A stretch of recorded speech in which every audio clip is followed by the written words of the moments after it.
Hey, Martin, what do you call a dino that snores?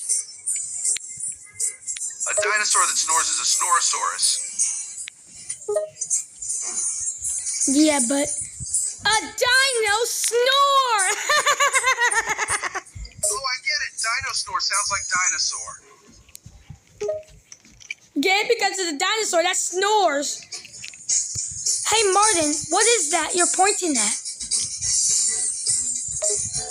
I'm pointing at the tree trunk because I wanted to show you something interesting.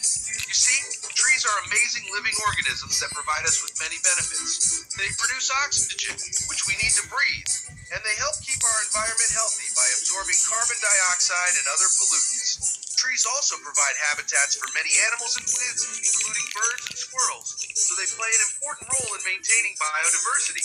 So it's always worth taking a closer look at trees. That's cool, but where is the tree's trunk? Oh, the trunk of a tree is the main central part of the tree. It's the largest and thickest part of the tree and serves as the tree's main support system. It's trunk power! Now that's a pretty cool trick. Man, that's so cool.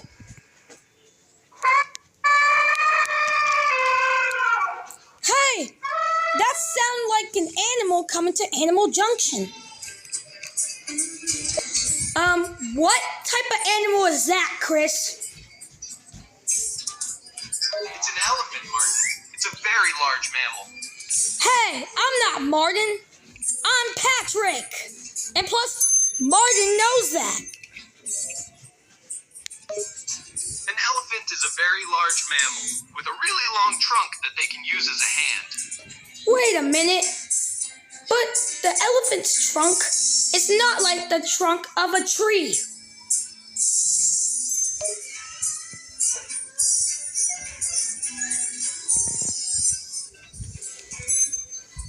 What do you mean it's not like a tree? Well, you said I think Martin said the middle part of the tree is the trunk. And an elephant have a trunk as well, but they're not the same. That's right, a tree trunk is part of a tree, and it's used to help support the tree. The trunk of an elephant is very different. It's much more like a long nose. It's called the trunk because it can grab onto things. The trunk is an elephant's nose?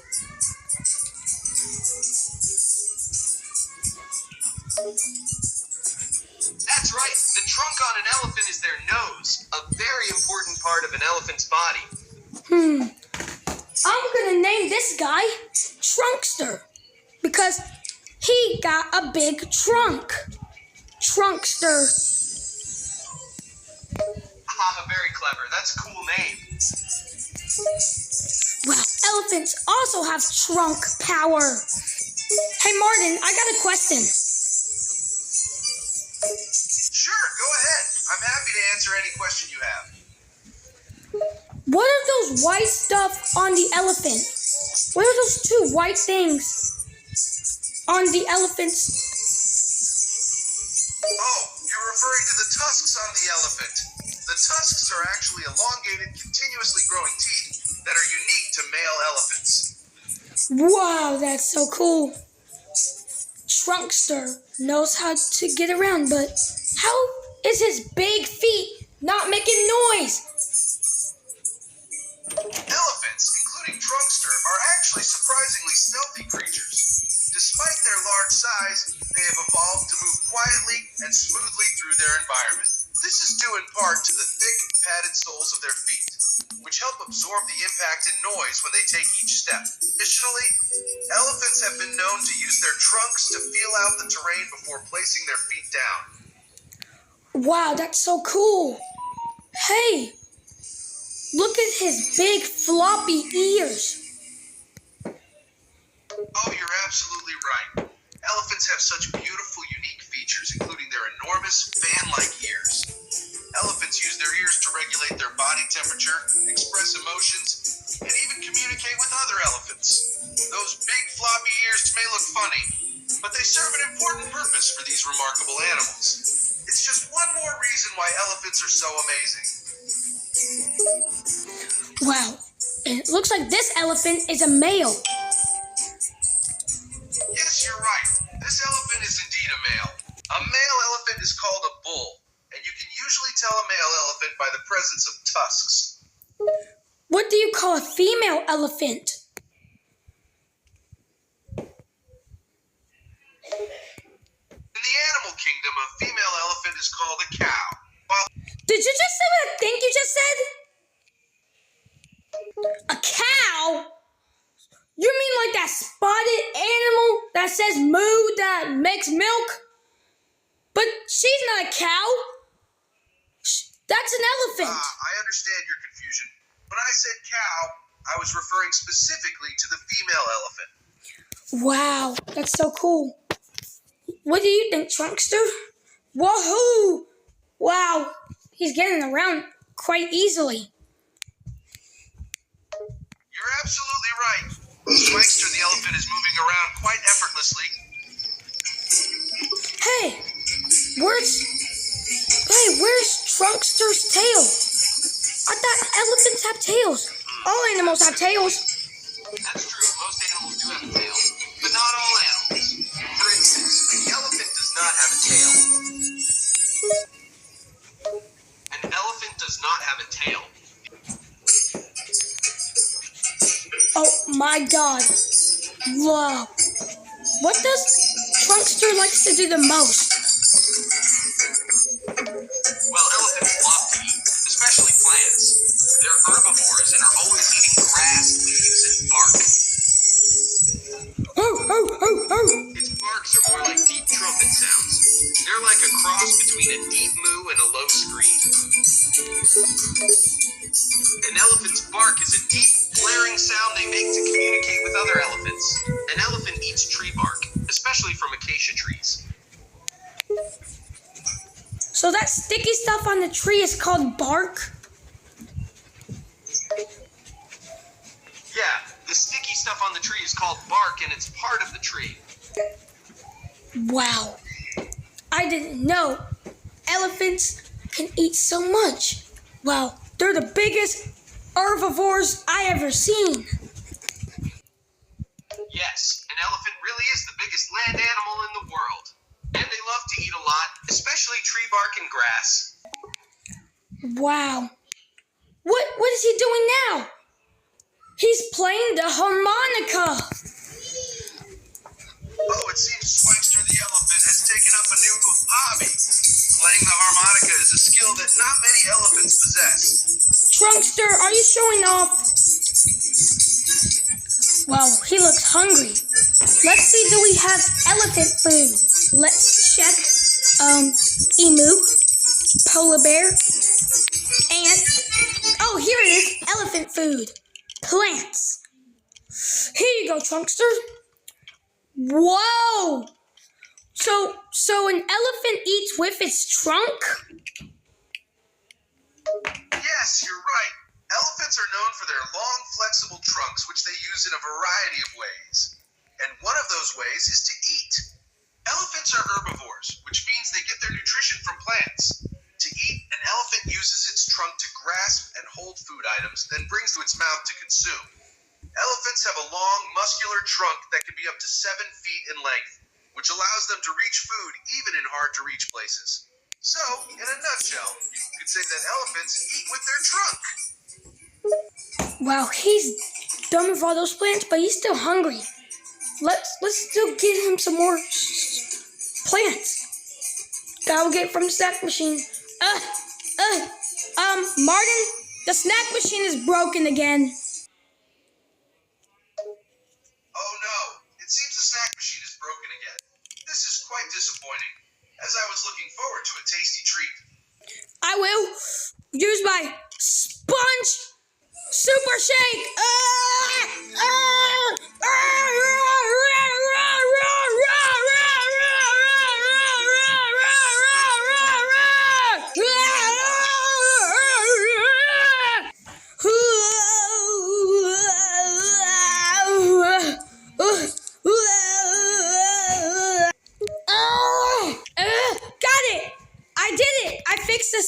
machine.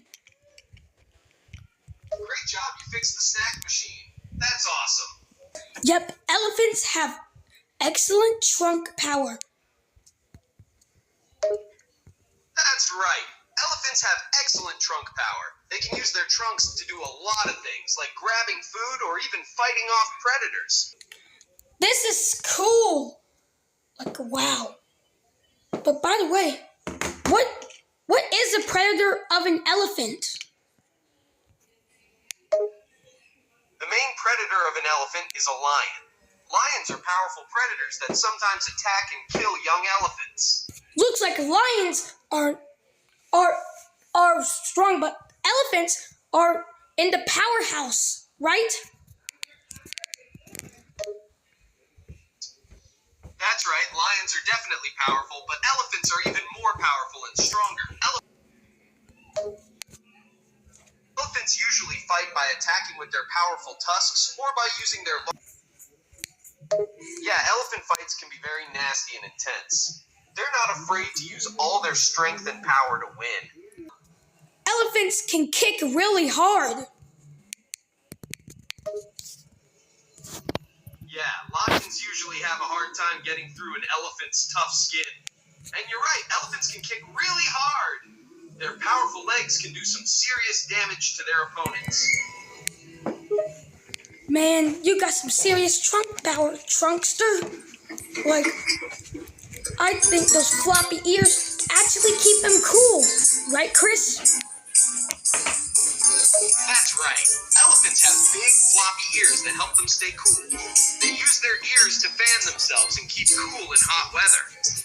Wow, that's really relaxing. Who knows, elephants are the main powerhouses of all. Elephants are definitely powerhouses in the animal kingdom. When an elephant attacks a lion, it attacks hard. Think of it like a wrestling match between you and your opponent. That's a good analogy.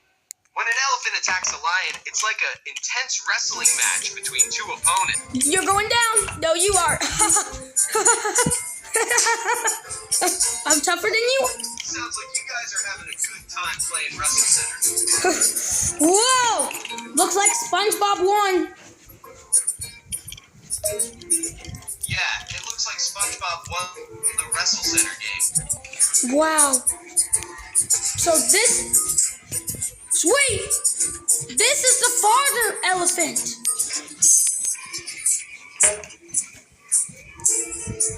Yes, that's right. The largest elephant is usually the father or the bull of the herd.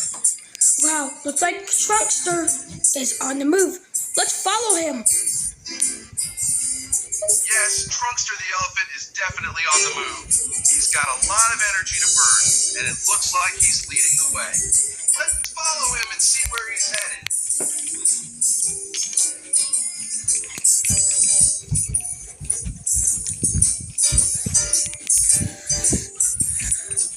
There are two animals that have trunks. One of them is the elephant. The other one is the tapir. Yeah. And in order to find the tapir, we got to split up. This time I'll go with Chris. And Patrick, you go with Martin. Sounds great. If we want to find more elephants, we gotta stick with Trunkster. Indeed, you're absolutely right. If we want to find more elephants, the best strategy is to stick with Trunkster. He's our expert on all things elephant related, and he has a keen eye for spotting his fellow elephant friends. Trunkster did it. He lead us to the herd of elephants. It seems that Trunkster has indeed led us to the heart of elephants. Wow. Look at these elephants go. It's quite a sight to witness the power and grace of these elephants as they move together as a group. They effortlessly traverse the landscape, their massive bodies gliding through the grass with ease. Their strong, sturdy legs carry them forward, and their powerful trunks dangle between their large ears. Yep, that's another reason that they have trunk power. Absolutely, you're right.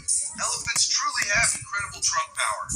Their trunks are not just for eating and breathing, but they also serve a variety of important functions. For example, elephants use their trunks to lift and manipulate objects, as well as to suck up water and drink it. They use their trunks to smell and to communicate with one another. In fact, an elephant's trunk is highly flexible and can perform a wide range of tasks that require both strength and dexterity. So, you can definitely say that elephants have some serious trunk power. Wow. Hey, let's go find the calf. I agree. Let's head towards that baby elephant. It looks like it might be in need of some help or attention.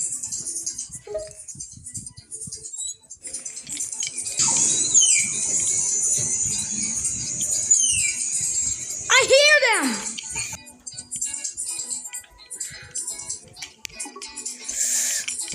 Now let's go get that tapir. You might think tapirs are like elephants a little, but that's actually kind of true. But the difference is a tapir's trunk is smaller than an elephant's trunk. Yes, that's correct. Tapirs do have a trunk, but it's much smaller than an elephant's trunk. But tapirs do have trunk power just like elephants. Yes, that's true. Tapirs may have smaller trunks than elephants, but they still have a lot of trunk power. They use their strong trunks to grasp and pick up food, and they can even use them to defend themselves from predators. Believe it or not, tapirs are actually herbivores as well, so they eat plants. Yes, that's correct. Tapirs are indeed herbivores, which means they primarily eat plants and other vegetation. Yep, it looks like these tapirs are going somewhere. Let's follow them. Sure thing. Let's keep following the tapirs and see where they go. Wow, their feet help them jump, kind of like a pogo stick. That's right. A tapir's strong legs and the shape of their feet, which are similar to a pogo stick, helps them to jump and bound through the jungle. Their strong legs give them the power they need to move quickly and cover large distances. Just like a pogo stick, when a tapir stretches legs, it pushes with compression, and then leap, they jump off in the air. That's correct. Just like a pogo stick, a tapir's legs work by compression and stored energy. When a tapir stretches and compresses its legs, it builds up energy in its strong muscles. Then, when it needs to jump, it releases all that energy and uses it to jump into the air. It's like a built-in pogo stick. Yep. And you see, and when it stretches legs, it almost looks like it's like a bow and arrow getting ready to be released. That's a good comparison. You're right, a tapir does kind of look like a stretched out bow and arrow when it's getting ready to jump. The way its legs bend and compress, building up energy, is similar to how a bow and arrow work. When the tapir lets go of all that energy, it launches itself up into the air. Yeah, and it's the same for a bow and arrow, because when you stretch it out, energy's getting ready to be released. And when you let it go, all the energy is released. That's exactly right.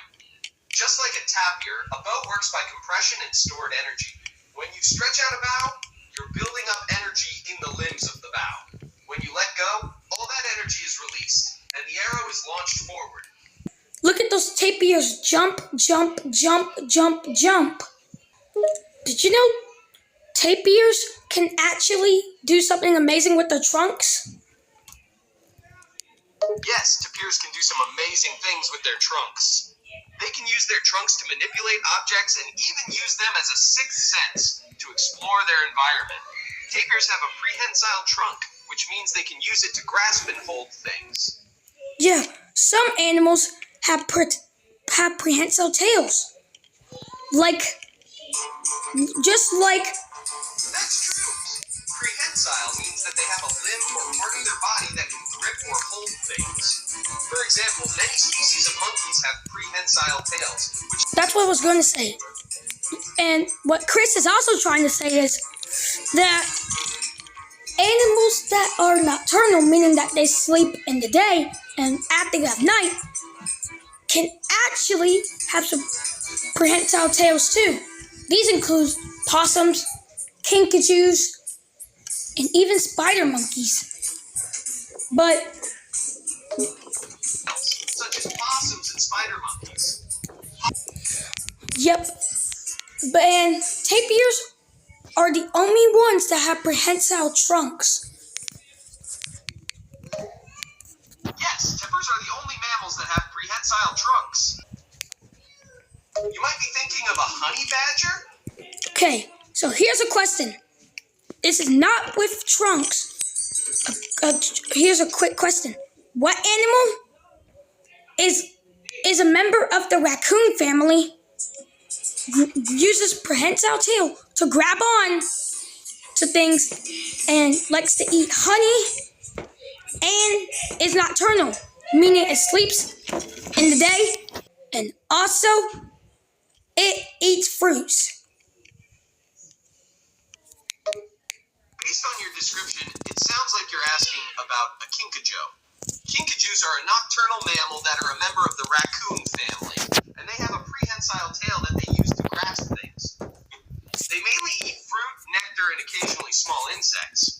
Kinkajous are also known for their arboreal lifestyle, meaning they spend most of their time in trees, and they typically sleep during the day and are active at night.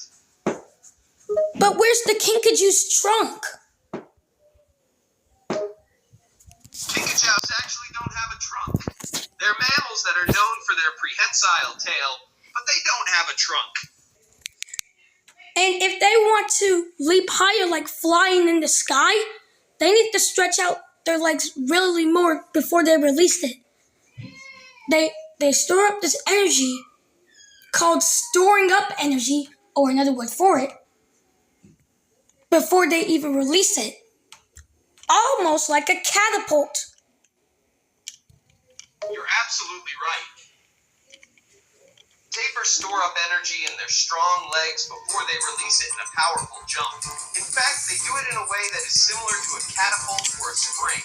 The way they stretch their legs and compress their muscles creates potential energy, which is stored in their muscles.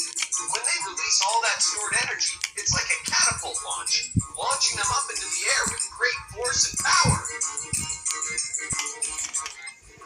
Yeah, and the reason why tapirs leap like a pogo stick because their legs are elastic, kind of like a rubber band. That's an interesting comparison. You're right, tapir legs are kind of like rubber bands.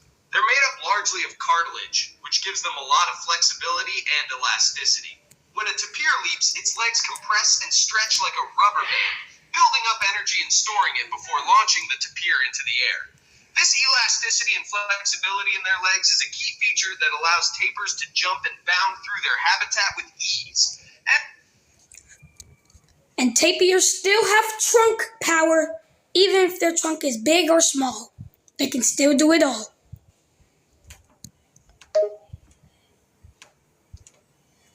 That's correct. Tapirs may have smaller trunks compared to elephants, but they still have a lot of trunk power. Their trunk is still strong and powerful, and they use it to grasp objects, sniff out food, and defend themselves from predators. What else do tapirs use with their trunks? When it comes to their trunk, tapirs use it for a variety of things. They use their trunk to grasp and pick up objects, including food, fruit, and even sticks and leaves. They also use their trunk to help them navigate their environment. They have sensitive nostrils at the end of their trunk, which they use to sniff out food and explore their surroundings. In addition, tapirs also use their trunks to defend themselves from predators by hitting or grasping onto them. Now that is really great trunk power. Yes, you can say that again. Tapir trunks may not be as big as an elephant's, but they still pack a lot of trunk power. They use their trunk for a variety of things, including grasping, smelling, and even self-defense. So don't underestimate the power of tapirs. But let's get back to Animal Junction. Martin and Patrick are already back. Hey SpongeBob, how your time with Chris? Great. We saw tapirs and they were like pogo sticks. Wow, cool. They use their trunks to like grab stuff. Wow, that's cool. We discovered that elephants also use that power too. Hey, let's go see that lizard that runs on water. Sure thing. Let's head over to where the gharial is swimming. The gharial is an interesting snake-like creature that is known for its long, slender snout. Yeah, we can see that gharial crocodile.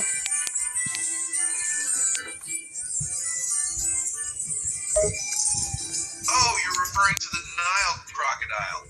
The Nile crocodile is a formidable creature that inhabits the rivers and lakes of Africa. It's known for its powerful jaws and sharp teeth,